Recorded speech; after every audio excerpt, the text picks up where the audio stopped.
Okay, hello. This is my third attempt at recording.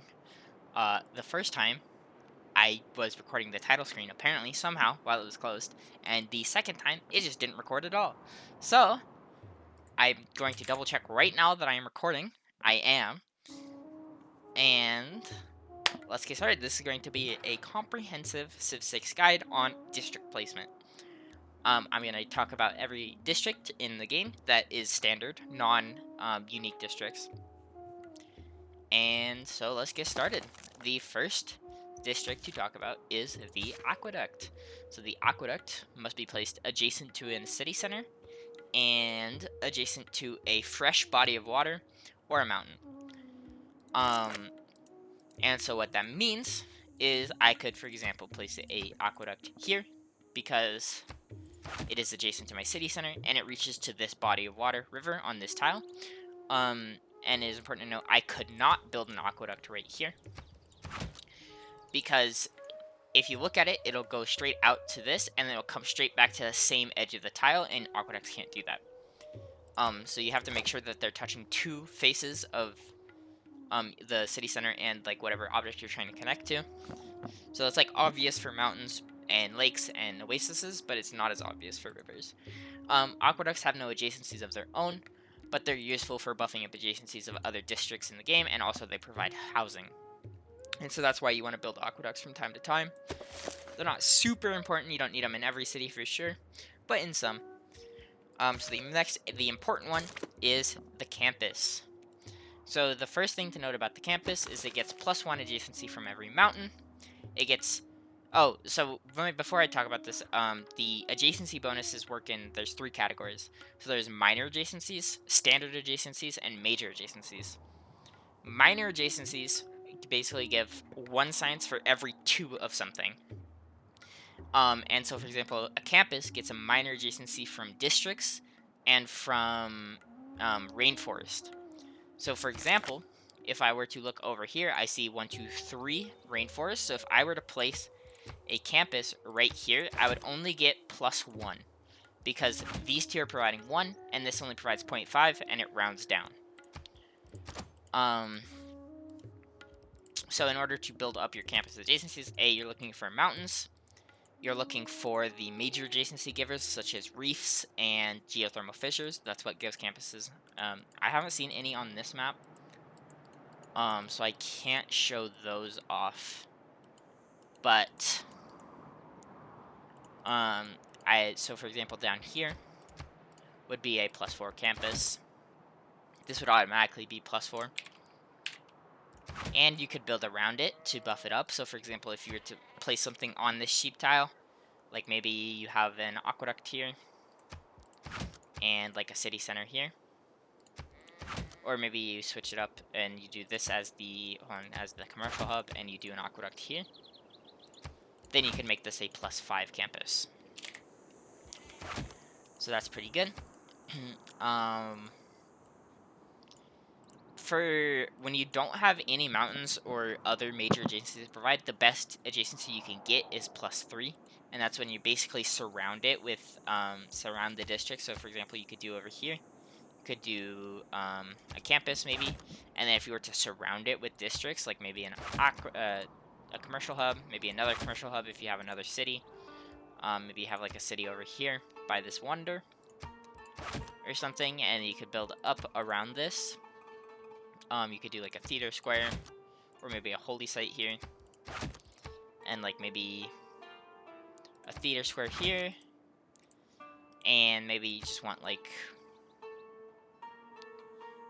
just like an entertainment complex, or any other district that can be placed here. I mean, obviously you can't replace this tobacco here, but for example, if you could, then you could do something like this to get a +3 adjacency. I wouldn't do this in meta games because this would take too much time, this specific setup. In this specific spot, but like some ways I could make use of my starting capital if I want a campus in my capital is maybe I place one next to this here and I'd get a +1 right off the bat, and then maybe I can place a industrial zone here and a dam right here. So that buffs that up. And then I would need another district adjacencies to make it a +2. So for example, I could do like a theater square here. Or maybe I do a government plaza and a theater square, or maybe a diplomatic quarter up here. And that would basically make this a plus. So government plazas provide +1 adjacency rather than the normal 0.5. And so this would make this a +1, +2, +3 campus. And that's pretty good. And you can make it even +4 if you had like another city over here, for example, and you were to just build up again. Maybe you put like a commercial hub and I don't know, a theater square here, and then you can make this a +4. So that's one way to get up to the +4 adjacency that is so coveted. And that's basically the main use of campuses. That's like what you're looking for. Is there any other obvious campus spots like there's over here?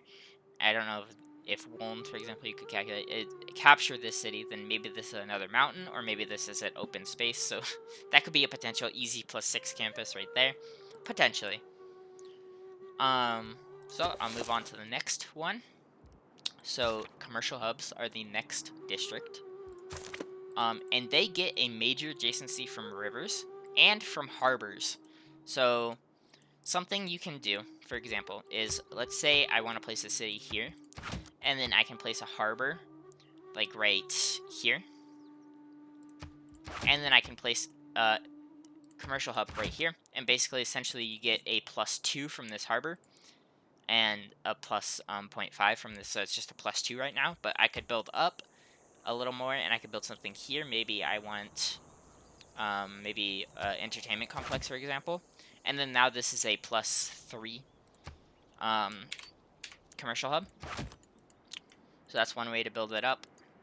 Another way would be to build on the river, obviously. So you can do something like, maybe if you have this city set up, you can do a commercial hub here. So you wouldn't be able to have this city so close.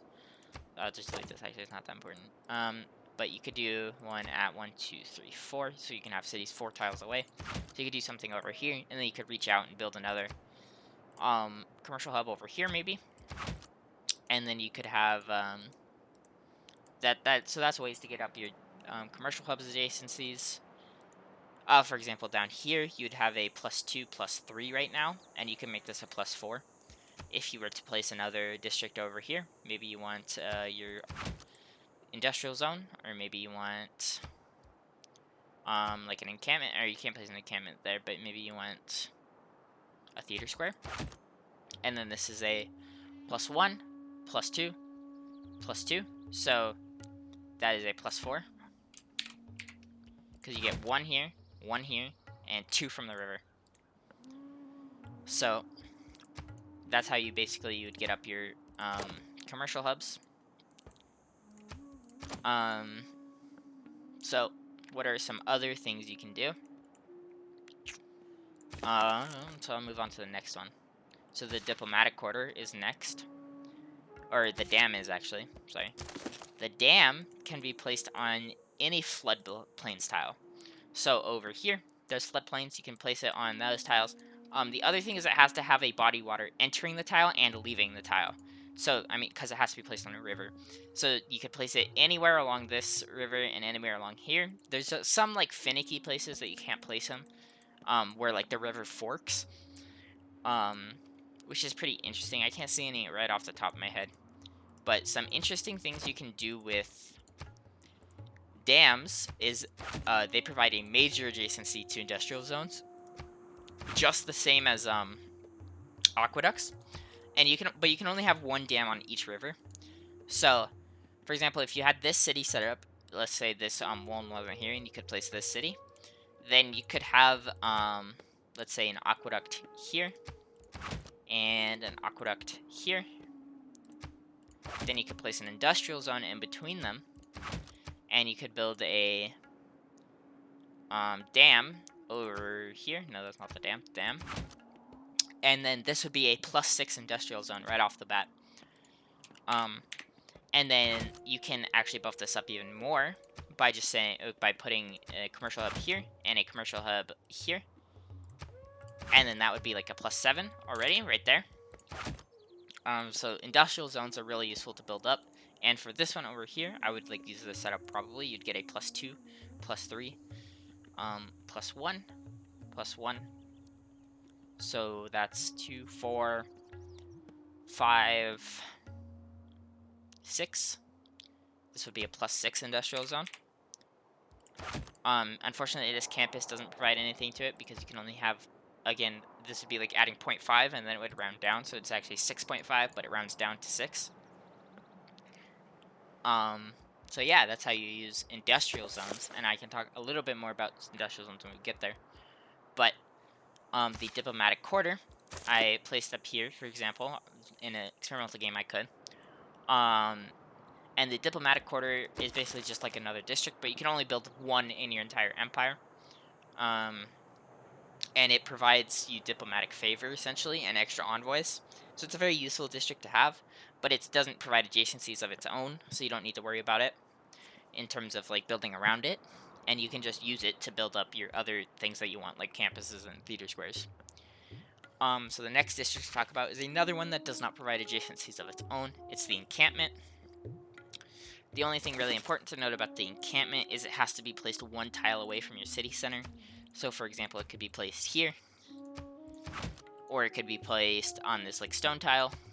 You should only really build encampments if you're going for a domination game, because they build your units more efficiently, and you can build corps and armies later in the game. Yeah, there's not too much to know about encampments other than they can be helpful for building up your districts. Like maybe if you wanted to build up this theater square, you could build an encampment like right here. And this would be a way to build up this theater square a little bit.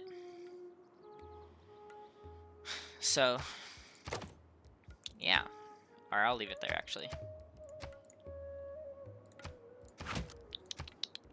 The next is the entertainment complex. So this is, again, another that does not have adjacencies of its own, but it is useful for theater squares.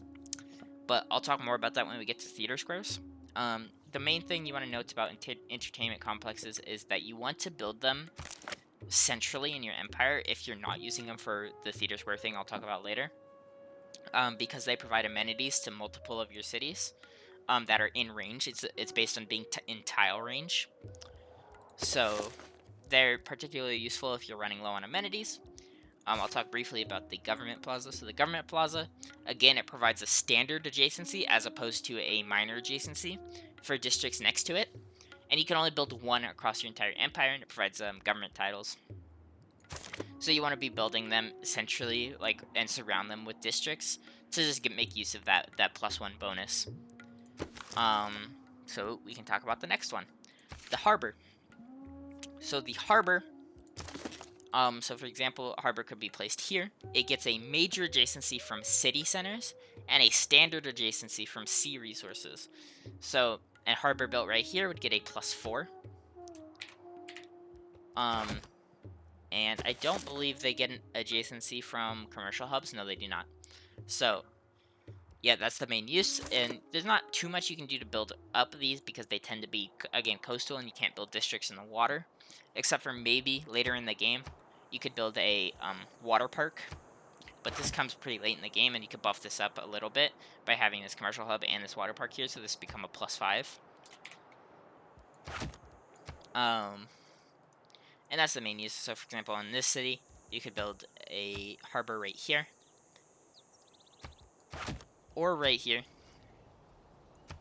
and both would be, so for you could, instead of remove this, if you wanted to put it to a +6, back to a +6, and then you put instead you put it right here, and you'd get basically a +2, +2, 5 commercial hub right here, and a +2, 3, and then you would have to build another district over here, and you could make it a +4. So something you could build is maybe an entertainment complex or a theater square, and you could buff this up to a +4 because you get 2 here, 1, 1. So the next one to talk about, I believe, is holy sites. Yep. So holy sites, they get a major adjacency from natural wonder tiles. They get a standard adjacency from mountain tiles, and they get a minor adjacency from districts and wood tiles. So, for example, there's a natural wonder right here. So this would be an automatic +4 holy site because it's getting 2 from each tile of the natural wonder. But for example, I could place one. If I were to place a holy site right here, I would get +2 from the natural wonder and +1 from these 2 forest tiles. So this right here would be a +4, as previously said, and this one would be a +3. And you can build these up as well by surrounding them with districts and like the ways that I mentioned before for other districts. So we can move on to the next one, the industrial zones. I talked about a little bit already. They get major adjacencies from dams and aqueducts. They also, though, however, get a standard adjacency from strategic resources. So if I look over here, for example, this city could build an industrial zone right here, and you would get +1 from this horse right here, and +1 from these two, so you get a +3 or +2 thing. But there's a better spot for it in this city if you build it here, because industrial zones get a +1 adjacency for quarries, and each of these stones can be made into a quarry. So you'd get a +3 right here. This would be a +3 automatically. And that's about the best place. And you could surround this. So for example, if you wanted to go like entertainment complex here, and maybe like a theater square over here, then you could build this up to a +4, for example. And so since I already talked about this a little bit, I'll move on to the next one. I'll talk briefly about the neighborhood. So the neighborhood comes pretty late into the game, and so it's just a great way to get housing, and it gives housing based on appeal. So if I look at the appeal map, the main thing is you want to be looking out for good tiles. So for example, maybe I want to plan out to have a neighborhood over here, and so I would avoid building like industrial zones next to it or spaceports because those provide minus appeal. So I'd lower the amount of housing I'm getting from this neighborhood. But maybe it would just be better off saving this tile for like a holy site to get a better holy site. These are sorts of questions you have to weigh yourself, but if you really want the housing, you can get it. That's one way. So I'll move on to the next one, which is the spaceport. So spaceports come too late into the game to really come in for building adjacencies up, and they don't have any adjacencies of their own, just like the neighborhood and just like the aqueduct and dam. The only thing to note about spaceports is that you want to build them on a flatland tile. So for example, you can save this tile right here in your like capital for a spaceport, and just like make sure you're not building any farms or other districts on that tile, so that way you can always place the spaceport there. And that's if you're going for a science victory. So we'll move on to the next one, and that is the theater square. So, as I said earlier, I'll talk about the entertainment complex a little with the theater square.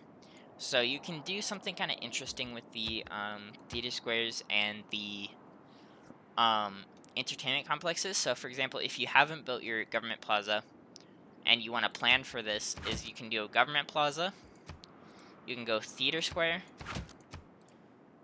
wait, it matters where they are, sorry, I put that wrong spot, theater square, and so that becomes +1. But you can surround it with entertainment complexes as well. And you basically create what's called the culture wheel. That's what people call it. And essentially, each of these theater squares provide a +2, +2, +1. So it's +5 for each of them. And this is a great way to get culture in your game if you're going for a cultural victory. And then you can also build this up by building like maybe natural wonders, or sorry, world wonders, because they get a major adjacency from world wonders as well. So like for example, is there any obvious ones real quick? So not first, but for example, let's say you built a Colosseum right here maybe. That's a great option. And then that would make this a +7 right then. And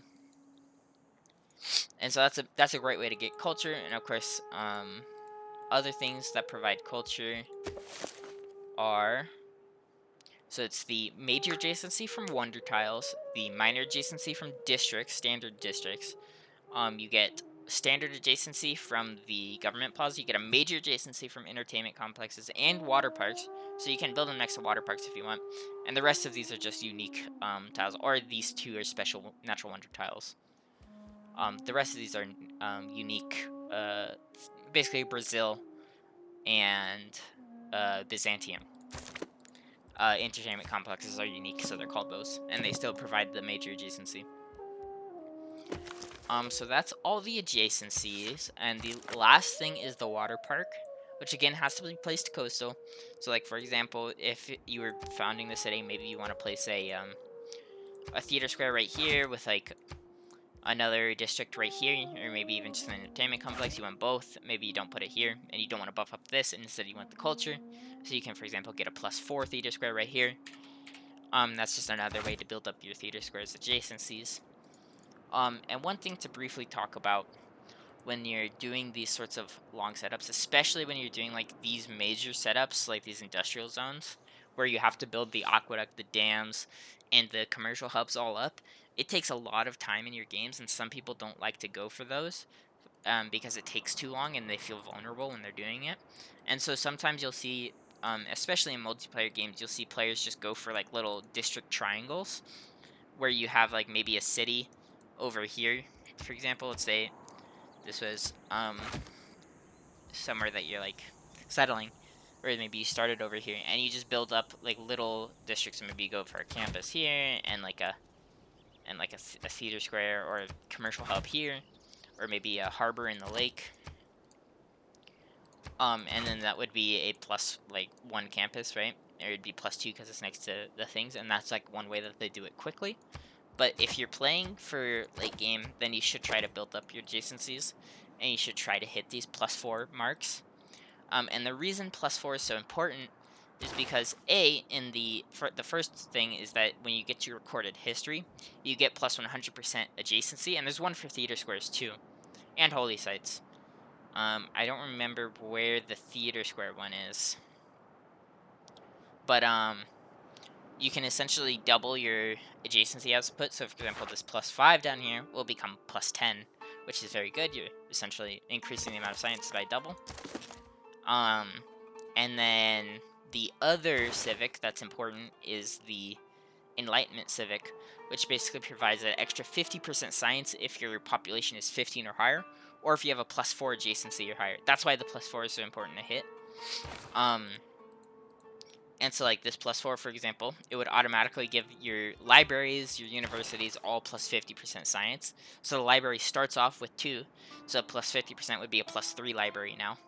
So you're getting 3 science from every library, but you can also buff that, because for every envoy you have in a scientific city-state, like the single envoy increases the amount of science that each library gives by 1. So you'd then make it a +4 library just by having that if it was a +4 adjacency. And that's how you ramp up your science in the game. And so I believe that's all. Thank you for watching. Good luck in your games. Have fun.